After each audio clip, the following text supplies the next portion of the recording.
you've given us. We thank you for the opportunity to come in here and to visit with each other. We thank you for our commissioners and our elected officials. We ask that you give them guidance and knowledge and what to do and how to do it. We pray for our first responders and our county workers, and we pray for everyone that's battling the COVID across the world. We thank you and praise you for all things in Jesus' name. Amen. Amen.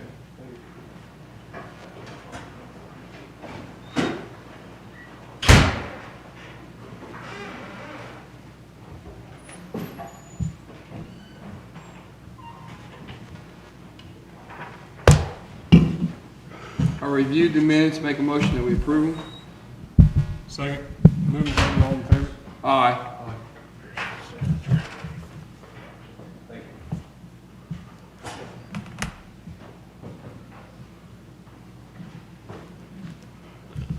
Snuck out on me, I didn't realize it. Also need to reschedule next week's meeting to Tuesday since Monday is a holiday. So moved. Second. Moving second, all in favor? Aye. Aye. And I have the bills.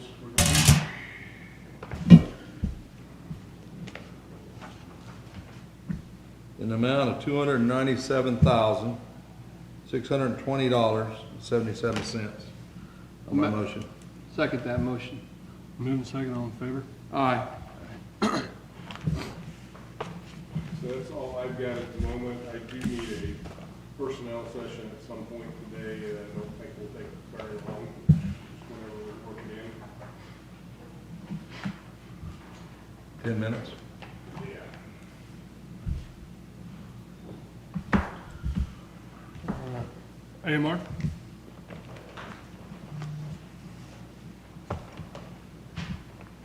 Good morning. My name is Galen Anderson with American Medical Response. Numbers-wise for August, haven't quite wrapped up, but it's been a busy month. For the last 7 days, we've done 13 transports, and so far for the month to date, we're at 61 transports. We've completed our selection process for the new supervisor. We've promoted one of our senior paramedics named Derek Kabelka, who will be stepping into that role and orientating to that role. He's one that's been cross-trained to cover that shift out of Station 3 in Centerville for some time, and he's functioned as our field training officer in the operation as well. So has a lot of valuable experience, so we're happy to have him in that position. And then I had mentioned previously that one of our ambulances had been backfilled with an ambulance from Kansas City because the transmission was out. That's been completed and repaired, and that truck swap will be happening, I think, today or tomorrow, so we'll be back to normal status with our fleet. And then had someone from the Kansas Board of EMS reach out regarding a complaint in the county and request some certain documentation that I provided with him last week. Is that the same one? Yep. Yep. So Is it going to be briefed at the state level? He wasn't sure if it would or not. Yep. But I was able to provide all the documentation and from our investigation files that he wanted. So that's where we're at with that. And what was that subject? It was a complaint regarding a transport a couple months ago. Anything for me? I went over to Centerville last week sometime to look at a little project, and I went in there and visited. I didn't know, never been over there, so I seen what you guys had going on, and Yeah. so You go inside? I did. I went inside and talked to, I don't know how to say his name. Aloy, yeah. Yeah. that's it. So, I appreciate all the hard work and stuff you guys put in, so. Yeah, thanks for visiting. Oh, yeah. Do you want to give a little spiel on that? Today and tomorrow, we're doing IFAC training for the sheriff's deputies, individual first aid kits, blowout kits, what we call in the military. They got new donated, correct? They got some individual first aid kits donated to them, and we're going to be doing training those deputies today, this afternoon, and then another class tomorrow. Thanks for doing it. Oh, and one other thing, we're setting up some times to do some more mask fit testing for Tisha.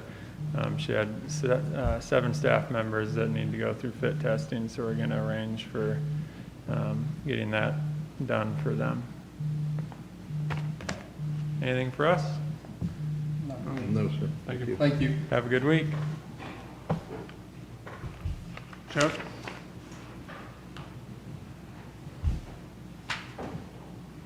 You call for me, Dan? Yeah, sorry.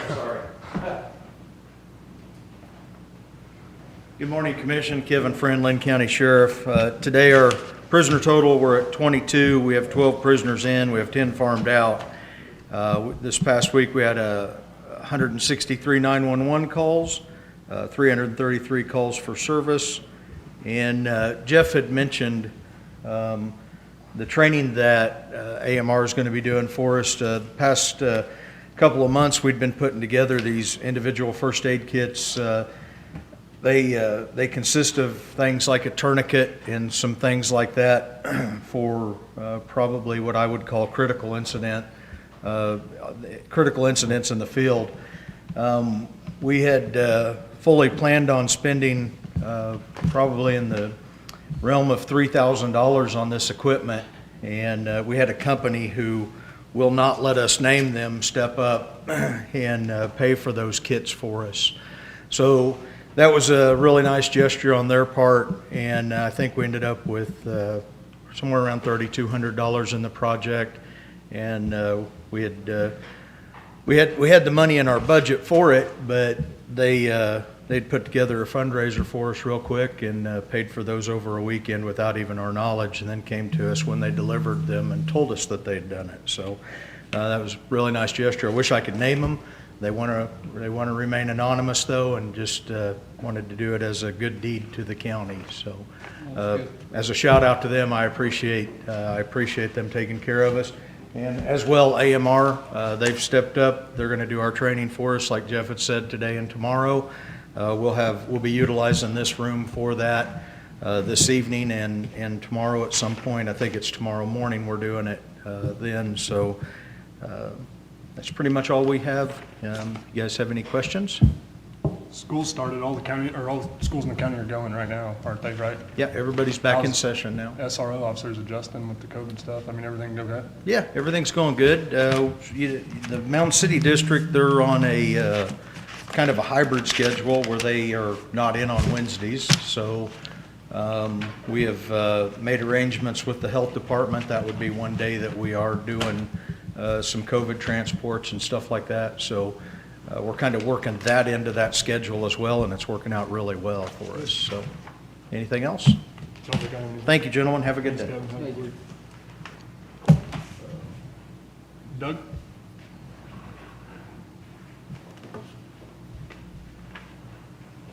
Doug Bartlett, Fire Chief and Emergency Manager. I don't have anything for you this morning. I wasn't planning on even coming, but we were just put in a severe thunderstorm warning. The entire county was moments ago, so I'll be here watching that. If we do have severe storms and need to go somewhere, on the opposite side of that wall is an office, interior office. It would be the safest place to congregate, and then the second safest would be there in the break area, closing those doors so that we're in an interior room. Hopefully we won't have to. Right now at 60-mile-an-hour winds is the primary threat. So, but I'll be here and kind of keep an eye on it in case something gets worse. Is that the storm that's in the Kansas City area right now? Yes, well, it's coming through Miami County and it's starting to build back to the west. So it's coming up on the northwest side of our county. And they literally just put us in a warning, so I'll go back and read that, but that's what I know right now. Unless you have questions, I'll be here just keeping an eye on the weather for you. Yeah, we appreciate it. Thank you. Thank you. We're ready for you, Tisha. Just take your time, though.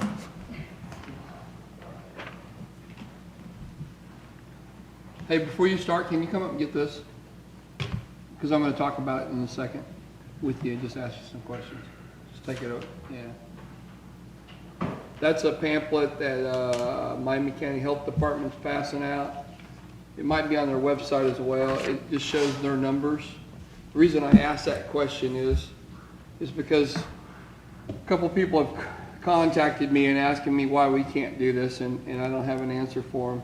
And what this is Miami County lists in a category of groups from age-wise up to 80 years old, how many have tested positive or whatever for COVID, and it gives the towns, like Paola, it lists as 92 in Lewisburg, and 57. It goes on with the rest of the towns in Miami County, the bigger towns. So I was wondering if we did that, if we do, and if we don't, then why, or could we? Sure.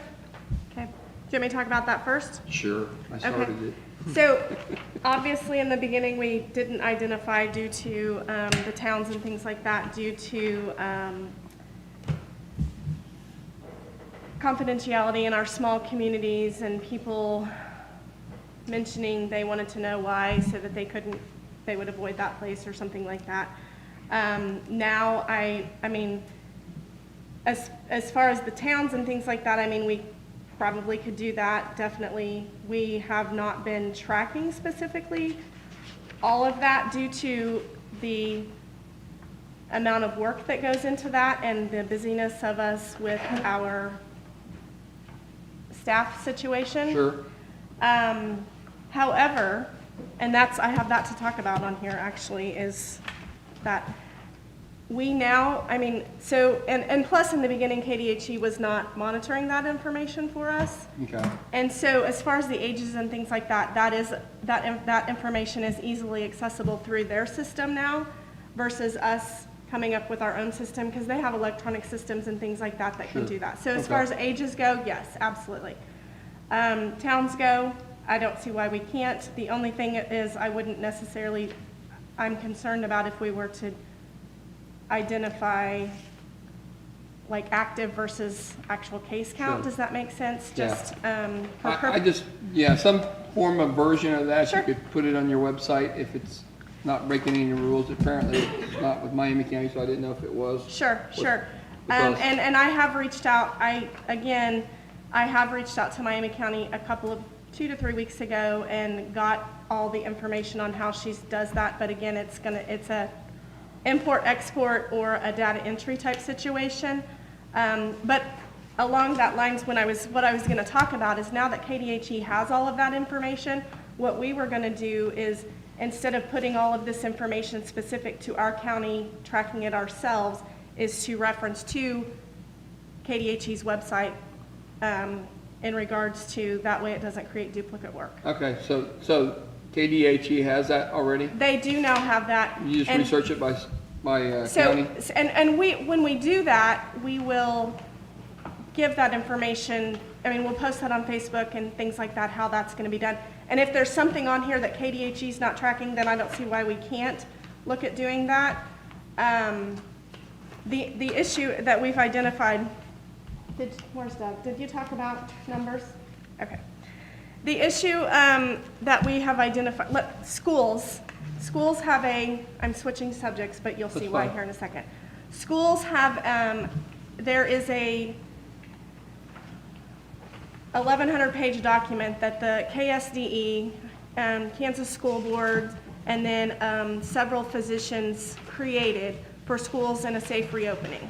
And that was put out, or finalized, I think, in July and put out to schools. There is a gating, this physician group, I think it's called Kansas Kids COVID Work Group or something like that, is several physicians, and they have created what's called a gating metrics, in a stoplight format, green, yellow, orange, red. Right. And there's many factors that go into that, and then there's also, when you're in this situation, it talks about school in session or not, hybrid, remote, different suggestions, and then it talks about school activities and different things like that. So with all of that information is, the percent of positivity rate, your trending incidents and all of that. So KDHE now has that on their website for schools to pull from.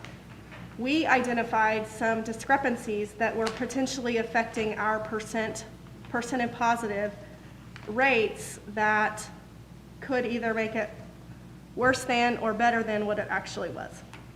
So we are working with KDHE. This is what happened. We are working with KDHE and have identified at least, what was it, 80? There was 80. There was 80 people in our testings that were not Linn County people. So I, with Doug, pulled that information and sent all of that document to KDHE to pull out of our testing numbers. Okay.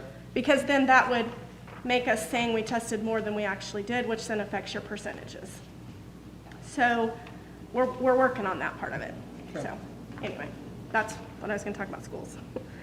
But like so what they look, there's 4 metrics that they're looking at, and there's a trend in incidence rate, and there's a weekly rate on KDHE's website. There is a 2-week cumulative incident rate, and then there's a 2-week positive case rate, and then the absent report that the schools are supposed to be reporting to KDHE. And right now, with that information, I think KDHE is getting that information, and we're getting that information at the health department. Okay. So, talking about schools, immunizations are still very important, required, and just kind of throwing out a blurb that kids still need to get their immunizations, and we are doing those at the health department. So, okay. And flu shots start in September for those interested? I talked to, the flu shots, we don't have any flu shots Okay. yet. I have reached out to both of through KDHE or through Kansas Immunization Program, they'll send them to us once they receive them and sort them. Through VaxCare, we have not received those yet, and I reached out to them last week, and they said they should start shipping. The recommendation is, I've heard on the news to get them early. I've heard on the news to get them late. So I reached out to our physician consult and our KDHE, and their recommendation is not till about October. Okay. So we will be doing our flu vaccination clinics as well. Do you offer them at the school too, or not? Oh, yeah. Can't remember. Yeah. if you did or not. And I had sent in for 2 special programs through KDHE, and to where we potentially will be getting free vaccines for adults. So, potential. That's not set in stone yet. So we'd went up 6 cases in the last week, and of those were 6 active to my knowledge. As again, we were so busy in all of this other data information that we don't have that as an exact amount, but we can definitely post that. And so that's where we talked about switching over to KDHE's, talked about discrepancies, and actually that's all I had. What was the totals? 56 56 total. total, so 6 new, 6, and is In a week. that 6 the active ones, or is that what you call it? yeah.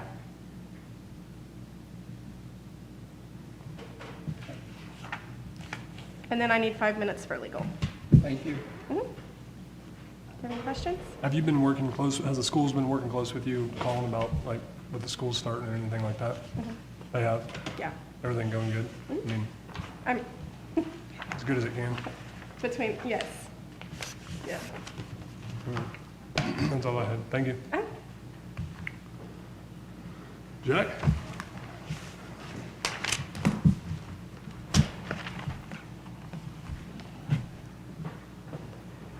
Jackie Messer, Public Works Administrator. Several things. We have had some movement on White Road. We're gonna be, Andy and I are gonna be meeting with Bureau of Mines this week. They're gonna brief us on some of their new plans on how to solve those issues. So I'll have more information next week of what they're talking about, but some pretty positive movement on that.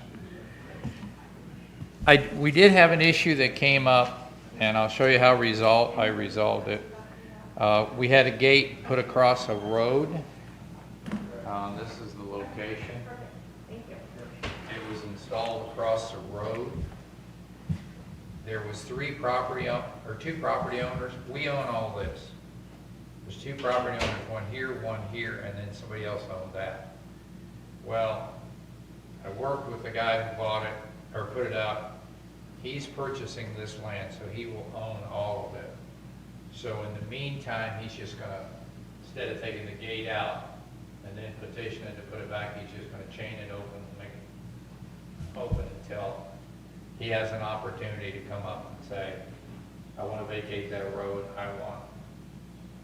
So he's just gonna chain it open for the owner, instead of making him take it out. He has two options, really. He could petition to vacate the road, or if the commissioners are reluctant to vacate it, he could petition to put a gate across it. Yes. And so it's chained open in the meantime, will be left open until something's figured out. But he's in the process of purchasing the only land down there that he doesn't own. Okay. And he talked to me about that too, and it sounded like they got something going on it. Yeah, sounds like it's moving. We are having issues with the hay leases that I'm working with Gary on. It's kind of a work in progress that when I took it over, it was kind of like in 3 different areas, and now we're pulling it all under one responsibility. So we're finding issues with the hay leases that 4 of the 6 we've got issues with. Either we want to take some of the land out, we didn't get a full payment for the lease. Part of the problems that we're going to look at is Janet gets the lease payment. I don't know they've been paid. And then she's having to go back through stacks of papers, so I want to change that so it comes directly to us. Another one at Lacine, it was just leased all available grounds, and we want to change that to Is that the park acreage. you're talking about? No, the park actually went smoothly this Okay. year. We had redone that one last year. It Right. went smoothly. But the industrial Oh. park, there's areas, and one of the big things on all of it is that we need to correct is if they don't do the hay, we have to go in and mow it. So I think that it should be in the lease. If it's not hayed, they should be responsible for mowing it or somehow, Controlling. yeah, somehow Could- control could it. we We've got consider one up making there a right lease now and with just big trees release in it, Next year? and But I that- wanted to if go they mow did- it. If they did that, if they don't mow it, they choose not to, and they just started a 3-year lease and they decide not to mow it for whatever reason, and the breaking the lease, or would we consider that and just Well. rebid it the following year? I mean, we could, if we include that term, that Okay. they've got to keep it down, then we can, if they fail to do it, then they file a release, yeah.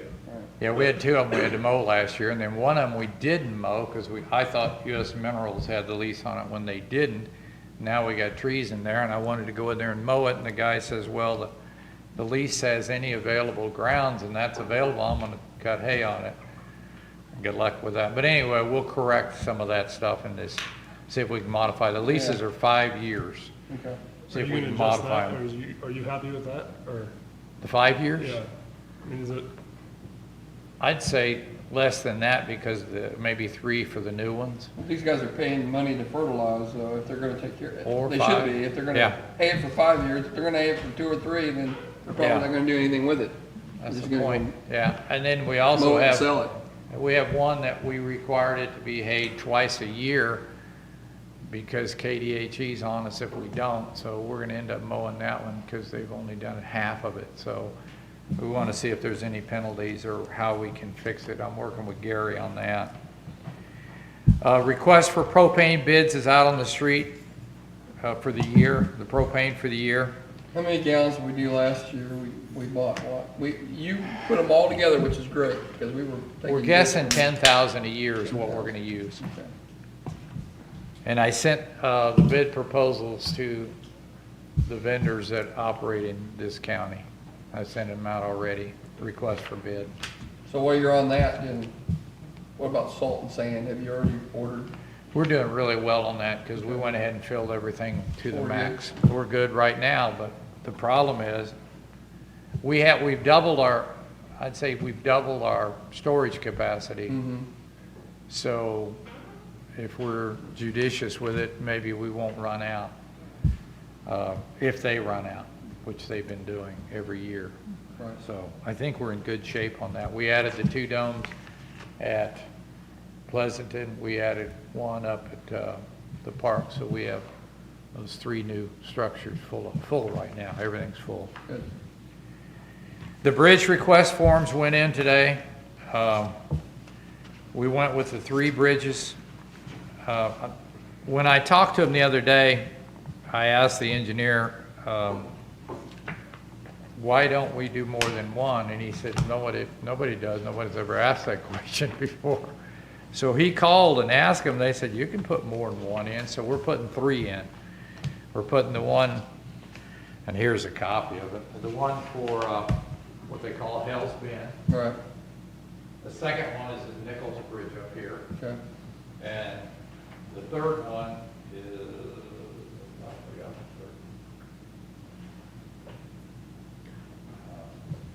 third. Let the bridge down by Blue Mound. No, we're holding on that because there's a different pot of money.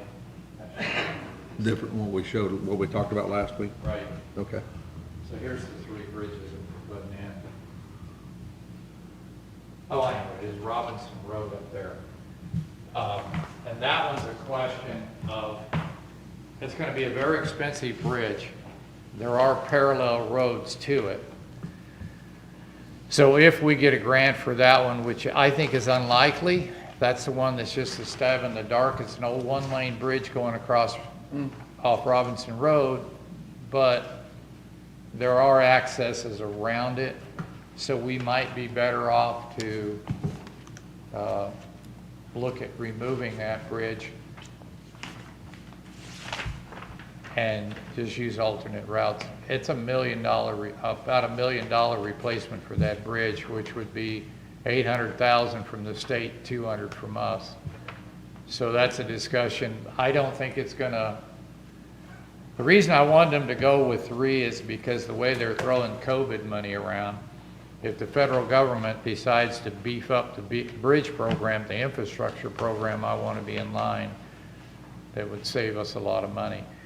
We're looking at later this fall, the off-system bridges. That will be the one off Bodkin.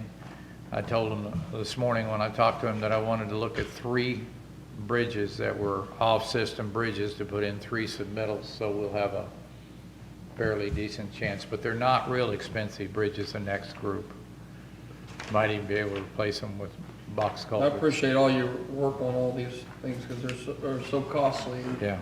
Getting them organized and Well, and a lot of engineers times. looking at them. And Yeah, talking to Jason Hodgkinson, he said he thinks Hell's Bend should go this year. It's the one across the railroad tracks. I forget the number, what that road is, 22 or 23, goes across the railroad tracks. There really was only a property owner or 2 back in there, but they're putting houses back there, so now it's more than that. 2300 road. Yep, and he said that his conversations with them, it barely missed last time, and it should be, it's gotten worse since they put in the sufficiency rating is up, so. At one time, there was a thought of going underneath there and bushing that out and it's a, I believe, scar critical. Yes. And pushing that all off there and reestablishing some cover on the steel structure that's creating the problem. But I think when somebody did a little closer inspection, it's hard to inspect because the railroad underneath it, the access to the rail is just a terrible place to access. I mean, you gotta go way down on private and come up the railroad right away to get to it. But having been underneath and looking up, there's concrete falling off around the steel structure of it. Yeah, it's got some pictures attached to that one that show pretty much the Peppercorn condition at of one it. time thought he could maybe go in there and do a repair and extend the life of it quite a bit, but And they were trying to do that on Nichols, but Nichols is just I call it the Nichols Bridge. Actually, it's on Hemlock. City Street is Hemlock. I call it Nichols because it's at the intersection, pretty much, of Nichols and 850, East 850, the one just north of town. yeah, you're talking about the one that's on the state. Yeah, that'll be the next trick on it is it's on the historic structures list, so you might have to, I don't know. That you can remove those. I mean, they're not, it's just a whole new set of hoops to jump. It's the one with the ornate concrete railing and all that, and here a while back, we had some brush got up underneath it, somebody lit it on Yeah, I fire. remember that. We all went out there and looked at it, yeah. It's spalding off there. A little side note, we do have, thanks to AMR helped us, oops, they're gone, but AMR helped us. We went ahead and purchased an AED for this building. I thought it might be, I just wanted to let everybody know it's in the commission room if we need it all of a sudden. We have an Might need AED. one of those sessions. Pardon? Yeah, well, that's where we put it there. It seemed like, actually, when one of our employees fell over and scared the bejeebies out of us, I was getting ready to run across the street for one, and I decided we ought to have one over here.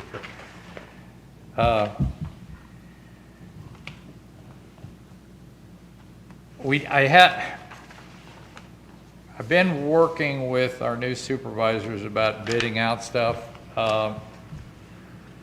We had a few contracts we never bid out in the past, and all of a sudden they keep coming up. I got a note last week, they're ready to stripe the roads and to get on the list. We're on the list for October, but I need approval for $12,880. I don't know if I can bid it out. I can bid it out, but I don't know if there's any more people out there. I mean, it's up to you. If you want me to go back and try to bid it, I don't. What roads are they striping? A lot of, Everything we chip seal. Okay, all right. And it's straight line striping for $12,880. and they're not doing the sides, right? You're just doing No, center not line on the striping? side. That would really jack the price up. I did talk to some people on that, and they said it's not required, especially since we haven't done it in the past. Once we start doing it, that'll be a different story.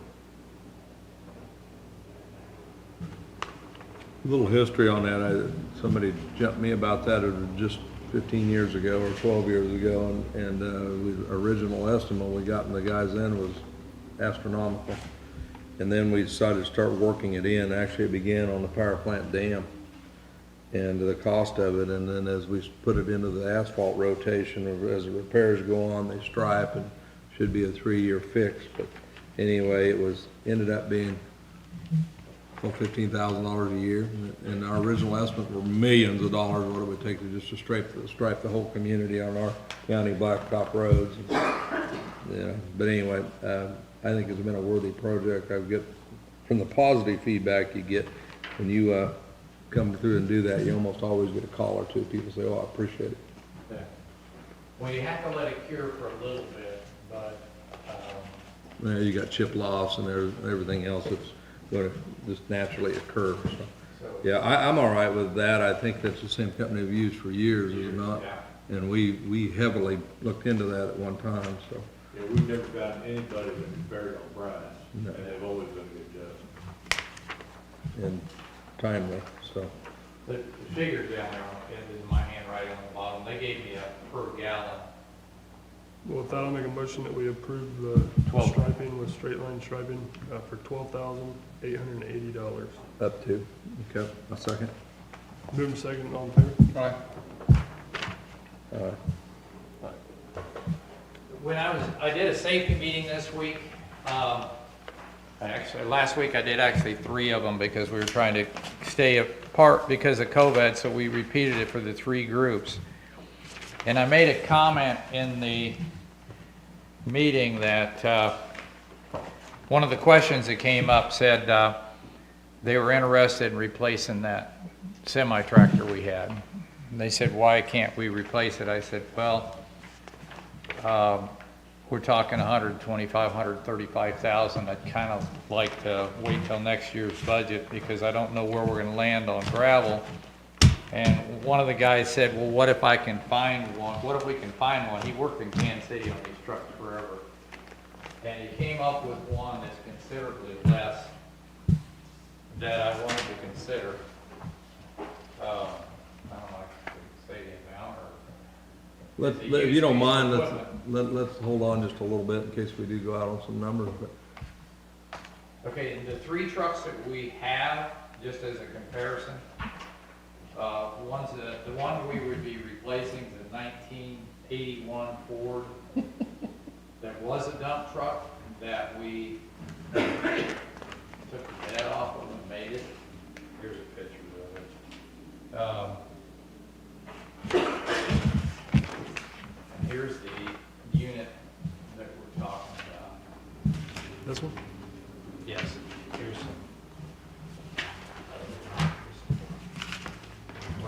We drive that? They are using that belly dump quite a bit up there, and they said it is all it can do to pull it, which is what we knew when we got it. And then we knew that we were going to have to replace those eventually. What's the other tractors we have? You have an 81, A 93 and a 94. They're both about 550 to 600,000. I don't know the current. 600,000 miles on them. And everything rolls downhill in this place, it seems like, because if we purchase it at Lacine, the one at Lacine's better than the one at South Shop, and the one at South Shop's better than the one at the landfill. So the red one is at the landfill, and they're not even making runs with it anymore. They're having to borrow one of the road ones every time they try to go somewhere. And what they use it for, using for the Arcadia trips. they're using the other trucks for it. That, what they use it for is to haul the recycle to Kansas City. Oh, okay.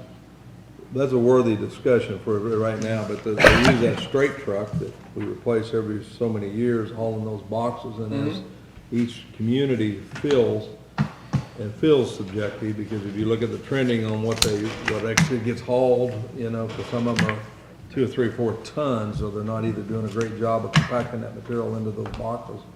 But we pick them up from the community, take an empty one out, slide the new one, the full one out, put the new one in, and then haul that one right all the way down to Arcadia. The discussion that we had, you probably might have been part of that, was to actually put a walking floor trailer together and be able to compact and put 20 or 25 tons of municipal waste on one truck and send it down there instead of hauling it sometimes. As I remember, the conversation was they weren't filling those things up, they were just light because they weren't compressed, right? As I recall, the average tonnage being hauled down all the way to Arcadia is Or less than. 5 or 6 tons. Yeah. Now, there's times you can't compact it just because you've got the cubic feet there doesn't mean you can get all that weight on there, but if we have the right equipment in a walking floor system, a lot of folks are using, put up one of these hoop houses and build a block wall elevated deal where they can dump this stuff in there and just shove it in there and then compact it into that trailer. Right. And then back underneath it with a road truck and haul it down and walk it out. So that was one of the things that one time we were actually looking into. We could take one truck instead of 5 and accomplish the same trips. Yeah. You know what I mean? But I don't know the math on how that's all gonna pan out. I'm not sure, I think we're gonna have a meeting next week here with the Lake Region.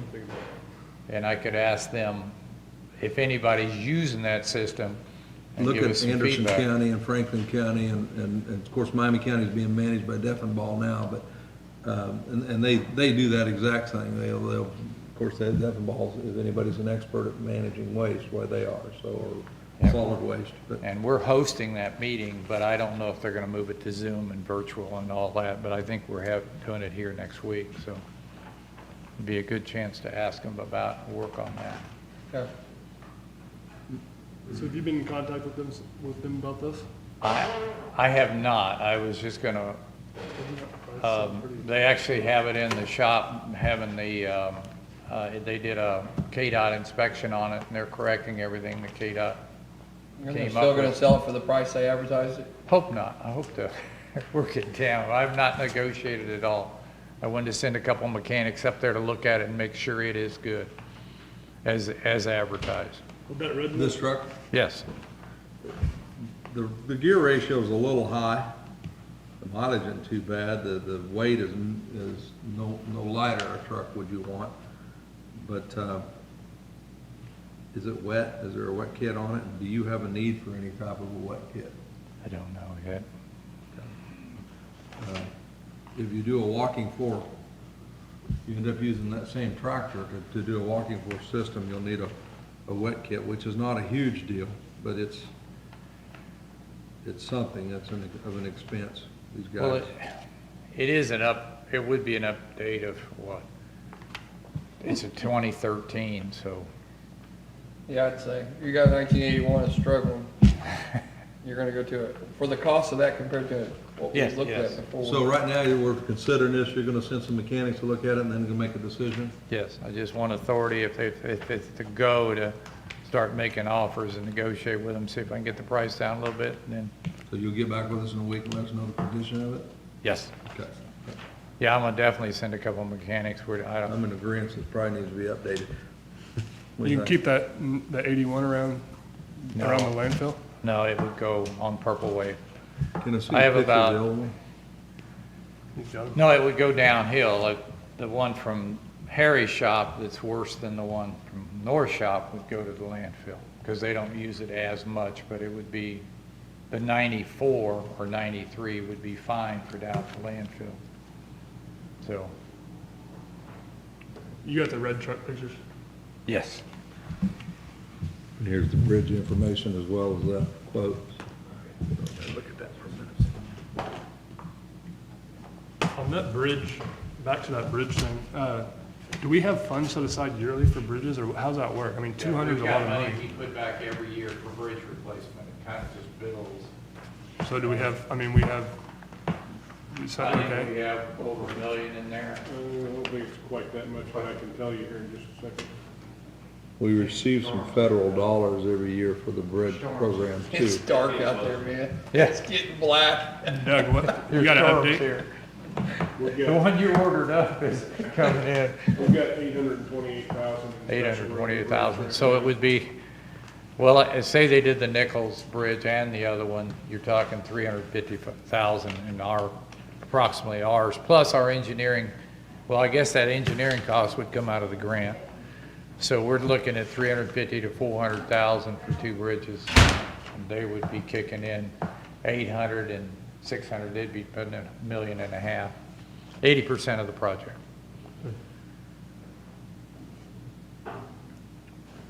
What would that 81 bring, you think? I mean, on Purple Wave, what would you anticipate that'd bring? $3,000. I mean, would it be beneficial just to, scrap. I mean, would it be beneficial to keep it at a landfill, like a yard truck? I don't think so, because the one we're putting there would do all that. They don't use it that much as far as every day. They use it to move the recycling. I think that one, with the age and the condition, I'm gonna bring to you here in the next month a request for Purple Wave for that truck, if we change this stuff out, for a Ranger that's down there that's got a transmissions out, and one dump truck at least. I need to get that going, because that funding, I had kind of committed to David that we would sell some stuff for Purple Wave to help with the budget this year, so.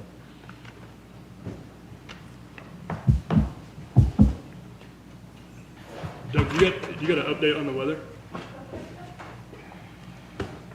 They have just dropped the severe thunderstorm warning for our area. There is one cell that's just immediately to our north, but it may slide just northeast of us, so. What else you got? So you just want to update it and bring it back next week? Yeah. Okay. Another thing that we'd been looking at was a boom mower, to replace the one at. You have it in your budget? Pardon? You have it in your Yes, it was budget? in the budget, yeah. Here's the unit we're wanting to replace. It's at the landfill right now, but the only reason it's at the landfill is being used all around there. Is that the one I've seen on the road a few times broke down? It is a pretty old unit. I talked to Murphy, where we got the last one. This is pretty much what we're looking at. It's 119,000 something. We paid 105 for the last one. You're talking about a complete setup then? Pardon? Complete setup. This is it's a 2020 with 20 hours, or 30 hours. It is the demo unit that Diamond is currently using for their, to sell them. I think that tractor you're looking at is a 1997. Are these different attachments that are going on it, or what? Yes, there's a bunch of attachments. We're only looking at the one. We're looking at two. We're only looking at one. What is it, like a mulcher or something? Well, they got a flail mower, they got Just a this one. disc mower, and then they have a bladed mower that you get different. And we did do something a little different last, did we not do the rotary? That's good. I'm chuckling because I had him quote a ditcher on it. And it was $12,000. And then I told Harry that's what I was wanting to do, to demonstrate, get one to demonstrate, to find out if it would work. And he said, we have one. And I said, I've never seen it. But I thought it was Doug's because it's the same color as his pumps and the stuff's mixed in. So it's piled up in the corner, and I thought that what was piled in the corner was his pumps, but actually we own one that we don't use. That is the, this tractor would take two attachments that we use off the wall use, and that's that 48-inch saw blade and that ditcher. I was told we bought that ditcher, they tried it out, said it didn't work very well, and parked it in the corner of the yard. I think it's a matter of that ditch. I'd like to try it. I'd like to put it on it, try it. I think it's a matter of location. If you try to use that ditcher up on 2300, or you try to use it on somewhere with a lot of rock, it ain't gonna work. But if you go down It was to, down at Pleasanton, right? pardon? It was at the Pleasanton It's place? sitting on a Right. pallet out there. That was the thing. Everybody used to get their own thing, and then they didn't like it. Instead Yeah. of sharing it, they would just sit It's- there and rust. It's virtually brand new. Like- So I would like to put it on the boom mower. Boy Court, it would work fine down in there where it's a silty washing out of fields, or maybe around Blue Mound, some of those fields, that thing would work fine. But if you try to work it with rocks, in my opinion, but what I'd like to do is put it on there now that I know we have it, give it a whirl. If it doesn't work, I'd say purple wave it and get rid of it. But I was told it was put on for a few minutes and didn't like it, and it's been sitting on a pallet for years. So there's another wheel sitting beside it, I guess? Yeah, a new replacement, they bought a replacement head for it. So it Whoever bought it. It throws this material up on the back slope, Yep. and you don't have to deal with it, it's just, They say its primary use is to clean ditches. So if you go down through there and we throw all that garbage on the back slope, we dig our ditch back out, this is used to maintain that ditch, not necessarily to dig it. It will, after you get a few rains or once a year, run through there with that and throw the new silt that's washed in there out. It's not an auger, but we have one that we can use on that piece of equipment or the other two boom mowers we have. so whoever manufactures that, I don't know, they can talk to them and see what's been improved about it, but it's not gonna make a big cut, but it would do some cleaning out on, It would clean out especially on some. an area where you have after a big storm, you got a lot of, I'm sure it would probably manage, those don't look like they're carbide cutters, but it would probably manage some gravel. But I, like I said, I didn't even know we had it. I found So it. you're gonna tell Harry to come get it and use it, Yes. or Jason, whoever? Yep. fact, Jason, you look in the background of one of those pictures, the two of them, I called Jason because I wanted to talk to him, and so he swung into Pleasant, and Harry was over there working, so the three of us looked at it.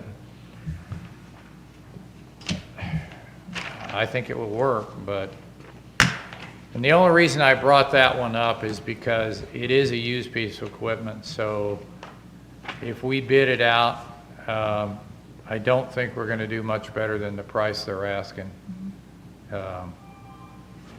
Because it is being quoted as a used piece of equipment. They said it lists at 155. Well, we all know list is not the actual price you pay, but they list it at 155 and they're wanting 119 something for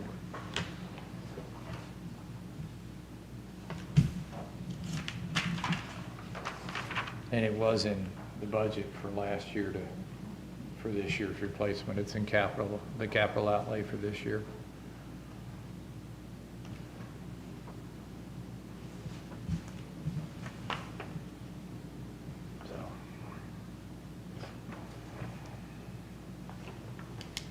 And this forestry disc mulcher, do they go up in the trees with that and cut the trees back?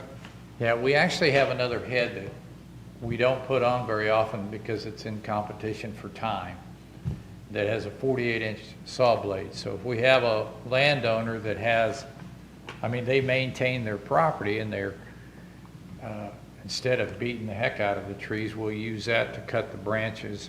Or if it's an area that we use it in the park to cut the trees in the park that are smacking the campers. It's a 48-inch blade that's the head instead of the 50-inch.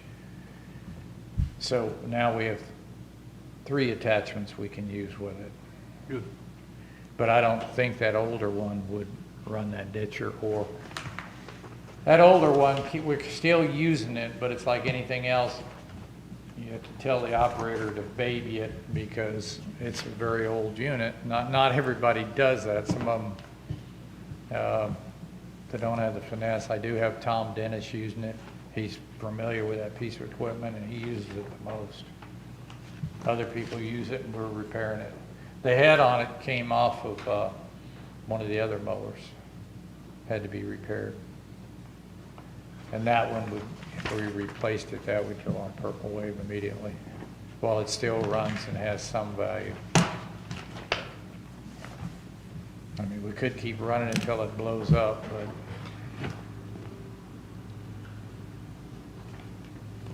So what do you need from us? You mean, if you want to go ahead and approve it,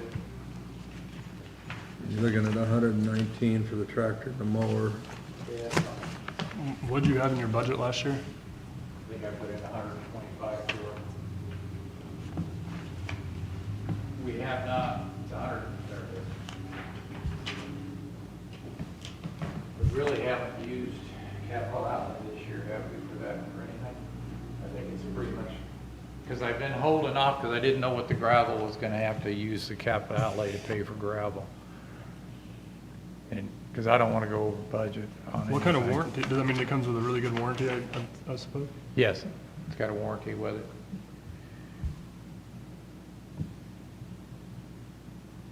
And it's the reason it's a used piece of equipment, it's a diamond demo.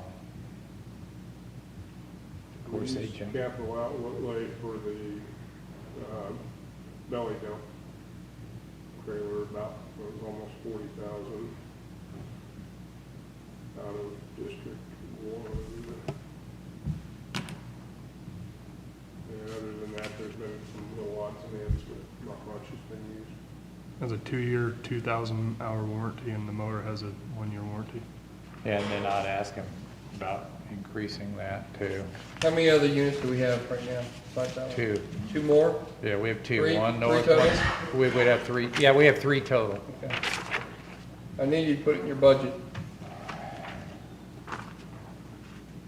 It used to be a John Deere till I think that one of the mechanics decided to paint and pretty it up a couple of years, about This one? 5 years ago. Yeah.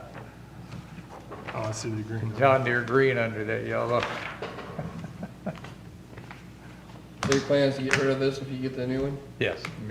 while it's still running, we'll put it on purple Yeah, I wave mean, with there's those no other use in ones. keeping, that's what happened when I got here, is everybody kept everything, and then they Yep. still wanted it all fixed, and it ended up spending 10 times the amount, it seemed like. So, Them things used to have a rear-mounted boom on them. Do they like these a lot better? I would think Yes. it'd be a lot handier to have that. yeah, it's got that cradle to carry it in, they like that a lot better.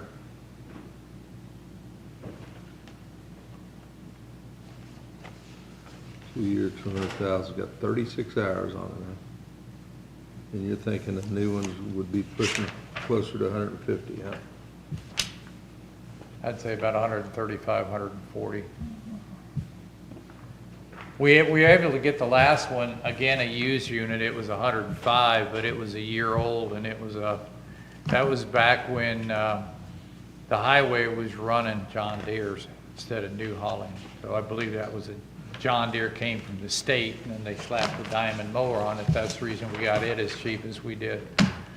But this one's a 2020, and they're wanting to come out there on a 2021, and so What's the warranty on a brand new one right off the showroom? Do you know? I think it's, I mean, is it a lot better than that or no? I mean, is it worth? I don't think it is much better, 3-year maybe. You could probably buy an extended warranty on it, I'm sure. Yeah. I'll talk to them about that as well. Who's the actual owner? Is it Diamond? Diamond. Owns the tractor and the mower now, huh? Yeah, they're buying it back from Diamond and putting it up for sale. Who is? Murphy Equipment, John Deere. John Deere, well, is actually gonna be the seller, okay. Yeah, John Deere's. Well, the you might be seller. able to negotiate a full warranty from them then, if Yes. that's the case.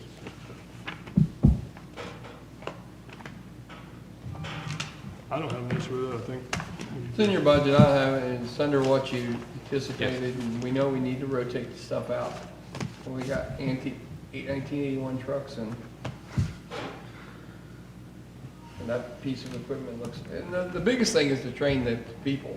That's You your know mo- that. Yeah, well, Every time you put somebody new on it that's not trained, they just, and some of that stuff, you look at that, it's flat unacceptable, the care of it, but we have started a program for inspecting stuff.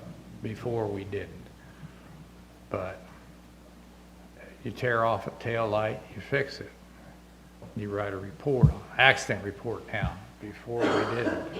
So, and that unit's kind of been forgotten because it's only 1 or 2 operators can use it. The other ones beat it up and break it the day they get on it. So I think we've improved that. The reports, the inspections for the vehicles and everything goes to Joyce, and she puts them in this computer system. So she logs when they do the inspections. Wasn't too long ago, we had an excavator that had a pretty good limb that come up into the cab with the operator. Probably 5 years ago, 6 years ago. Remember that? Pinned the operator and, it was just, you can get in trouble pretty quickly, especially if you're clearing brush. And you're working on that kind of equipment, that limb comes, dangerous, yeah. too. So you gotta have the right guys. So. Do we want to? Is that your motion? I'll make a motion that we allow Jackie to pursue this boom mower at the price of $119,674.03. It's a 2020 John Deere. And that's my motion. Second. Moving second, all in favor? Aye. That's all I had. No, I don't think I need any executives. Well, that's good. How was the weed guys' first week? Awesome. I went down there and we sat down and I went over everything I could think of, procedures. I gave him contact information with some experts that he could consult. He got a hold of the state. He got a hold of Miami County. They came down and worked with him, and he's out spraying. They're working under his license. I already got a call, and I was telling you that this morning from Proactive, saying, hey, they've already contacted us. Yeah. He wanted every farmer that does organic farming so they won't spray around it. So that was great. Yeah, Great we start. seemed to, the list kind of got erased, but we maintain a list of everybody who we don't spray.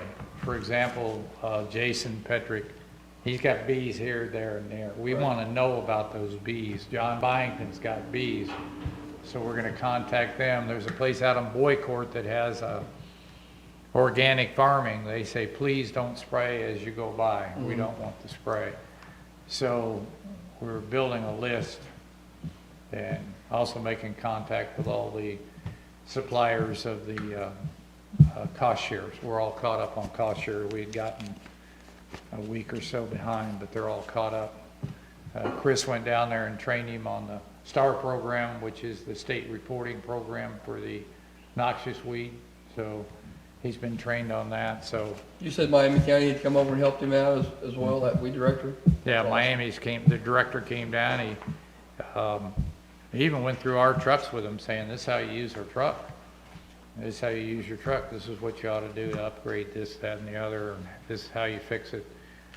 So Is it Ball who is director up right now?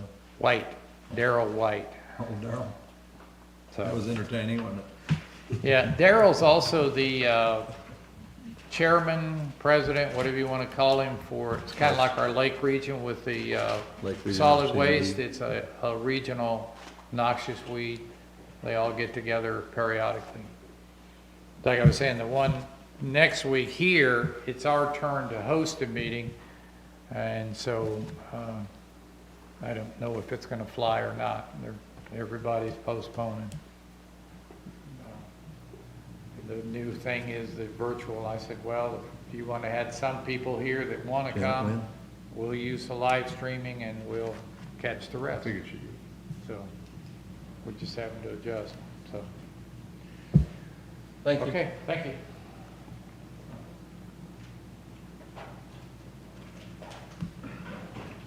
Hey, Rick, I know you spent some time discussing the census and was really motivated to get that accurate and done, and I actually had a request on, I didn't get it till after last meeting, but to plead to everybody, make sure they fill out their census and how important these grant dollars we're getting. About everything we do is based on an accurate census, and we're not doing a good job of getting a census. We were pretty low in the county, I believe, weren't we, David? For that, and it really helps the county out and it helps the state out if we get it as accurate as we can, so. I've been posting some messages on our Facebook page, I get them from the Census Bureau and post them up there too, trying And did it end, or is it still got some time left on that, or? to. No, By the end of September, I believe, is when it all has to be done. but I think we And I did mine, it was online, it took me less than 2 or 3 minutes. I did mine months ago. I remember the old ones you'd had it 10 years ago, the last one, it was like 15 pages of, if you do it online, it doesn't take but a couple minutes. You read a really old census, you're gonna know how many chickens and pigs. Yeah. And all that, the gold with diamond rings, but anyway, just need to emphasize every week to get everybody involved in their census. That's It's just good, a really simple deal, we need to do it. I've had a couple different people reach out to me, and I think there's some folks going door to door checking accuracy and promoting. There's some in the county, there's one in Lacey that's been hired by the Census Department. Another one in Linn Valley, I know, gentlemen going around doing that, so. Anyway, executive session time. David needs 10 for personnel, Tisha needs 5 for legal, and I need about 10 for legal. But a total of 25. Call for public comment first. Yeah, do we have any public comment before we go into executive session? Just a quick. Just stand up and say your name and what your question is, please.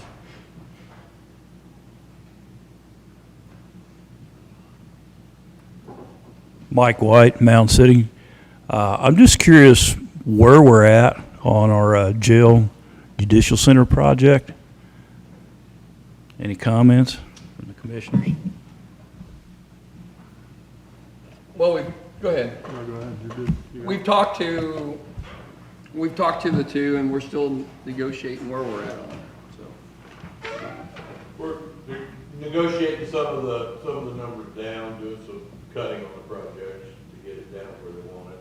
I think there are some elements of the bids that are probably close to being ready to fix that.